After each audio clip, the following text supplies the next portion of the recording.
right, so when you're choosing a roti flour or roti atta, it can be really confusing because there's so many brands and so many varieties out there. So when I'm shopping, I like to look at the protein and fiber content of each flour. So how much fiber and protein do I need in a day? Well, that depends. When it comes to protein, everyone's needs are very individual. If you're really physically active, you might need more, or if you have a certain illness, you might need less or more in that situation as well. It can be anywhere between 45 to 70 grams a day, or even more for those who are athletes, of course. When it comes to fiber, we usually need about 25 grams to 38 grams a day. And that's if you're between 19 and 50 years of age. As you get older, your needs may decrease or increase depending on your digestive status and your heart health as well. So which atta should I pick? So when it comes to choosing an atta, like I was saying before, I look for protein and fiber. The reason is that protein helps us stay full, fiber helps lower our cholesterol, and it helps us stay full as well. And both of those two together help keep our blood sugar stable too. So when I'm reading a label, I'm usually looking for something like 3 grams of fiber per 30 gram serving and about 3 grams of protein or more. The fiber can be higher and the protein can be higher as well. This is just one of the brands I'm looking at. So in a 30 gram serving, Masuma, here I have 5 grams of fiber, which is a really good source of fiber if I need about 30 grams in a day. And I have about 4 grams of protein, which is also a good source of protein. And that's in that 30 gram serving.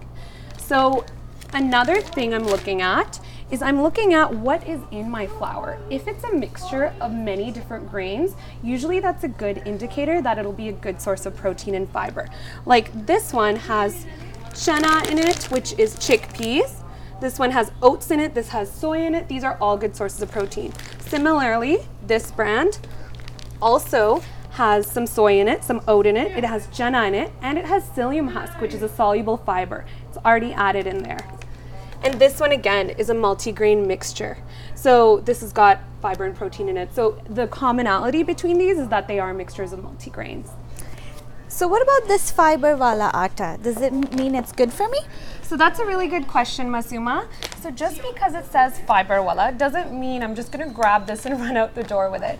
So fiber wala atta, this means there probably is some fiber in it, but you still need to look at the label to know what's actually inside of it. So when I turn this to its side, which is really challenging to see, so Masuma and I will read it for you.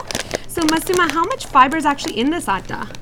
2 grams and 30 grams. 2 grams of fiber in a 30 gram serving. So previously we found an atta that had more fiber in it and it didn't even claim that it was a fiber wala atta. So this is a really good example of why you need to look at the label. There is some protein in this atta, so it's not, I wouldn't say it's terrible, but you can find multigrain attas that have more protein and more fiber as well.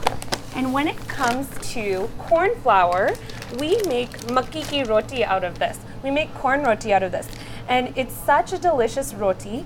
I would say that it's fine to have sometimes, but I wouldn't necessarily use it every day as my daily flour. The reason is when I look at the label, you'll notice that there's about 2 grams of fiber in a 30 gram serving, and there's 2 grams of protein in a 30 gram serving. So again, it's slightly lower in fiber and lower in protein. So definitely enjoy it sometimes, but I wouldn't do it every day. Thank you.